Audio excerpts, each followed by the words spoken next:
నా పేరు డాక్టర్ నవీన్ రెడ్డి. నేను ఇక్కడ శ్రీశ్రీ హోలిస్టిక్ గ్రూప్లో group head for emergency and academics పోస్ట్లో ఉన్నాను. హార్ట్ అటాక్ వచ్చినప్పుడు జనరల్లీ మనకి చెస్ట్ పెయిన్ అనేది వస్తుంటుంది. ఈ చెస్ట్ పెయిన్ ఇక్కడ నుంచి మెడల్ వరకు వెళ్ళొచ్చు, లేదా లెఫ్ట్ హ్యాండ్లోకి కూడా వెళ్ళొచ్చు. కానీ అండ్ మీకు చెమటలు వచ్చే ఛాన్స్ ఉంది. కానీ అందరిలో అన్ని లక్షణాలు ఉండాలని లేదు. కొన్నిసార్లు కడుపు నొప్పిలాగా కూడా రావచ్చు. కానీ ఎనీ చెస్ట్ పెయిన్ లాగా ఉంది అంటే కనుక ఇట్స్ బెటర్ మీరు దగ్గరలో వెళ్ళి ఈసీజీ చేయించుకొని ఏమన్నా రూల్అవుట్ చేసుకోవడం, హార్ట్ అటాక్ ఏమన్నా వచ్చిందని రూల్అవుట్ చేసుకోవడం. చాలామంది ఎలా చేస్తారంటే నైట్ టైం ఎప్పుడో 12 o'clock 1 o'clock ఉంది, ఆ టైంలో ఏమి ఇబ్బంది పడుతూ హాస్పిటల్ వెళ్తాంలే అని చెప్పి పక్కనే ఉన్న యాంటాసిడ్ ట్యాబ్లెట్స్ కానీ పౌడర్ కానీ ఏదైనా కలుపుకొని తాగడం చూస్తుంటాం. ప్రొద్దున లేచేసరికి వాళ్ళ బెడ్లో వాళ్ళు ప్రాణంతో ఉండరు. సో ఆ టైంలో నెగ్లెక్ట్ చేయకుండా హాస్పిటల్కి వెళ్ళి ఉంటే కనుక ఆ ప్రాణాన్ని కాపాడే ఛాన్స్ ఉంటుంది. సో హార్ట్ అటాక్ రాగానే వెంటనే ఇంట్లోనే క్లియర్ చేసే మెడికేషన్స్ అంటే ఏముండవండి. కొద్దిమందికి నాలుగు కింద పెట్టే ట్యాబ్లెట్లు అవి వాడొచ్చా అంటుంటాం.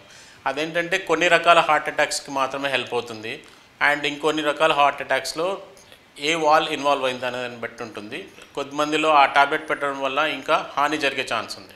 సో అందుకని ఇంట్లో ఎలాంటి ఎక్స్పెరిమెంట్ చేయకుండా నియరెస్ట్ ఎమర్జెన్సీకి వెళ్తే అక్కడున్న డాక్టర్స్ చూసి కార్డియాలజీ టీమ్ కూడా ఇన్వాల్వ్ చేసుకొని అవసరమైతే ఆ క్లాట్ జనరలీ ఒక బ్లడ్ వెజల్ లోపల ఏదైనా అడ్డంకి ఉండడం వల్ల మనకు హార్ట్ అటాక్ వస్తుంది. సో అడ్డంకి క్లియర్ చేయడానికి మందులతో చేయొచ్చు, లేదా వాళ్ళని క్యాత్ ల్యాబ్ తీసుకెళ్ళి చేయొచ్చు. సో క్యాత్ ల్యాబ్ తీసుకెళ్ళి చేయడం అనేది బెస్ట్ థింగ్.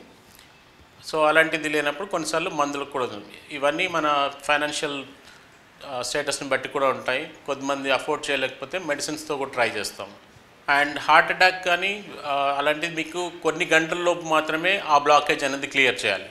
ఆ తర్వాత ఎన్ని లక్షలు కోట్లు ఖర్చు పెట్టినా కానీ ఆ చనిపోయిన హార్ట్ పార్ట్, సో ఆ హార్ట్లో ఉన్న వాల్లో ఏదో ఒక పార్ట్ ఎఫెక్ట్ అయి ఉంటుంది హార్ట్ అటాక్ వల్ల. సో ఆ బ్లాకేజ్ కనుక క్లియర్ చేయలేకపోతే ఆ పార్ట్ కంప్లీట్గా డ్యామేజ్ అయిపోతుంది, ఇర్రివర్సిబుల్గా, మళ్ళీ రివర్స్ చేయలేం దాన్ని. సో అందుకని నియరెస్ట్ ఎమర్జెన్సీకి వీలైనంత తొందరగా వెళ్ళాలి.